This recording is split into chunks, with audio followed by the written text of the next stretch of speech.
A snow squall warning is in effect for Agawa, Lake Superior Park, Searchmont, Montreal River Harbor, and Batchewana Bay. Local snowfall amounts of 15 centimeters will be possible today, particularly near and south of Montreal River. Gusty winds will accompany these snow squalls at times. These snow squalls will continue tonight with additional local snowfall accumulations up to 15 centimeters possible. Meanwhile, Environment Canada has also issued a snow squall watch for Sault Ste. Marie and St. Joseph Island. Local snowfall amounts of 10 to 15 centimeters are possible here today, with the wind chill at minus 25 this morning and minus 18 this afternoon. Then the winds will shift, pushing the snow squalls out of the area. On December 9th, City Police arrested 28-year-old Tyson Polinick of Town Line Road for possession of a prohibited weapon. Police say that on the 8th, they were called to assist on Great Northern Road, searched Polinick, and found a knife on him.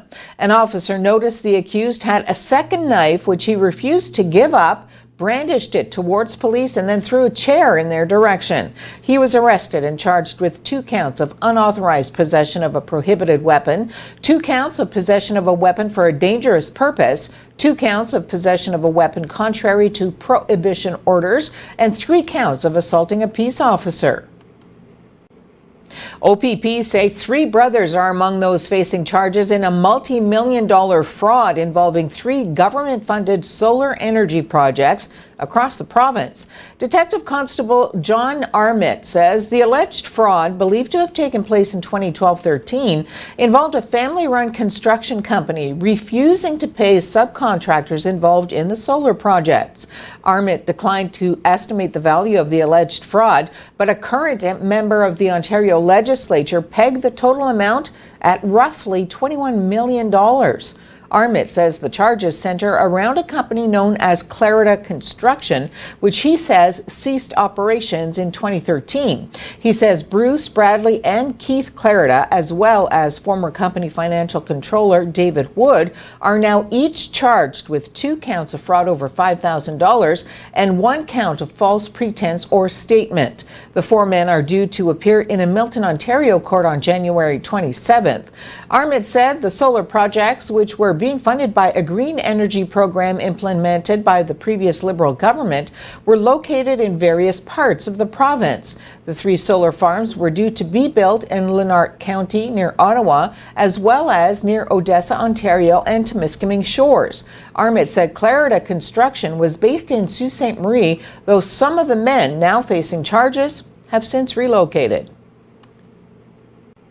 High school students at 9 Ontario school boards will be out of class today as their teachers hold a 1-day strike to protest the lack of progress in contract talks with Premier Doug Ford's government.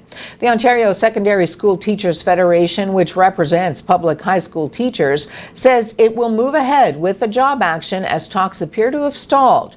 The strike will affect a series of boards, including the province's largest, the Toronto District School Board, as well as boards in southwestern, eastern, and northern Ontario. A similar job action closed all high schools and many elementary schools last week across the province. Teachers have said they are pushing back against the Ford government's plans to increase class sizes and introduce mandatory e-learning courses.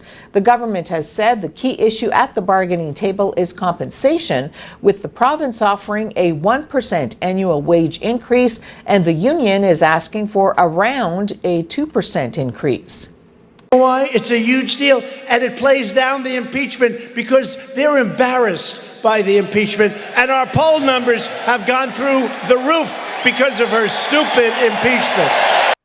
U.S. President Donald Trump at a rally in Hershey, Pennsylvania, said Democrats approved the U.S.-Mexico-Canada trade agreement because they're embarrassed over the impeachment. And I'm thrilled to report that we are on the verge of ending the NAFTA catastrophe once and for all. Congress will soon vote on my new trade deal, the U.S.-Mexico-Canada agreement, or USMCA. After years of waiting, many years, many decades, they've been looking for this. And then we got it done, and we've been waiting for a long time for Nancy Pelosi to announce USMCA. And she did it on the same day that they announced that they are going to impeach the 45th President of the United States, and your favorite president, I think. This is On.